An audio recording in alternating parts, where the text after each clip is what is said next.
જય જવાન જય કિસાન જય જય શિક્ષિત નારી શક્તિ જય હો જય મા ગુજરાત। એક આદિત્ય પંચોલી વિરુદ્ધમાં કેસ થયો છે જે બોમ્બેમાં છે બોલિવૂડ। હવે એમાં જે બેન છે એ બેનનું કે 11 વખત સમન્સ આપ્યો પણ હાજર થતી નથી, એવું બને ખરું? સમન્સ આપ્યો હોય ને હાજર ના થાય એવું બને ખરું? કોઈ જગ્યાએ એવું ના બને। એનો સહકાર પોલીસ તરફથી નહીં મળતો હોય અથવા તો એને કોઈ ધમકી બમકી મળતી હોય અથવા અંદર પેટે સમાધાન કર્યું હોય, કંઈક તો હોય। બાકી બેને કેસ કર્યો હોય એને પોલીસ સ્ટેશનમાં આવે ને એવું બને ખરું? સામાન્ય માણસ પણ વિચાર્યો, આદિત્ય પંચોલી બોલિવૂડનો એક્ટર છે, એને બચાવવાનો પ્રયત્ન હોય એવું મારું માનવું છે। બાકી ફરિયાદી બેને ફરિયાદ કરી છે તો એને કંઈ શોખ તો થતો નહીં હોય। એને બોલાવો, એને તપાસ, અને કદાચ તમે 11 સમન્સ આપ્યા તો ના આવ્યો તમે એને ધરપકડનો વોરંટ કાઢો, કેમ ના આવે? મહિલા પોલીસ દ્વારા એનો ધરપકડનો વોરંટ પકડીને લાવો એનો પોલીસ સ્ટેશનમાં અને જવાબ લો। પણ એને સહકાર નહીં મળતો હોય તો જ ના આવતી હોય ને, કંઈક તો હોય ને। હવે આદિત્ય પંચોલીએ શું કર્યું? કોર્ટમાં ગયા કેમ? ફરિયાદ રદ કરવા માટે, અને એમાં સરકારી વકીલ એવું કહે છે કે ફરિયાદી બેન સહકાર આપતા નથી। પણ સરકારી વકીલને કેવી રીતે ખબર પડે? સરકારી વકીલ જોડે હજુ કામ જ નથી આવ્યું, હજુ તો કેસ પોલીસ સ્ટેશનમાં પડ્યો છે, તો સરકારી વકીલ કેવી રીતે કહીએ કે ભાઈ બેન સહકાર નથી આપતી એમ? એની પાછળનું કંઈક કારણ તો હોય ને। આ કોર્ટે જે કર્યું બરાબર કર્યું, કોર્ટના હાથ લાંબા છે, એ રીતે કાનૂનના હાથ લાંબા, એ રીતે પોલીસના હાથ પણ લાંબા છે। પણ એમની નીતિ ફરિયાદીને સફળતા અપાવવાની હોય તો ચલો 15 વર્ષ જૂનો હોય, નવો કેસ હોય પછીની વાત રહી, પણ ફરિયાદીને હાજર કરો, એને જવાબ લો, એને મદદ કરો, પોલીસ રક્ષણ આપો, અને પછી એની ચાર્જશીટ રજૂ કરો ને તો નિર્દોષ છૂટી જશે। પણ ચાર્જશીટ રજૂ કરવા માટે બધા જવાબ તો જોઈએ ને, બધું તૈયારી કરવી પડે ને।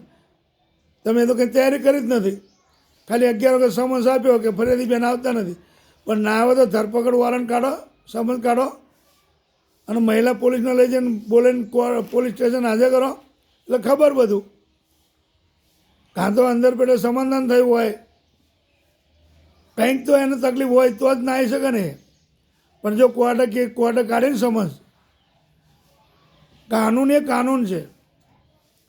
તમે આદિત્ય પંચોલીને ગમે એટલી એને બચાવવા જાઓ પણ કોર્ટ છે।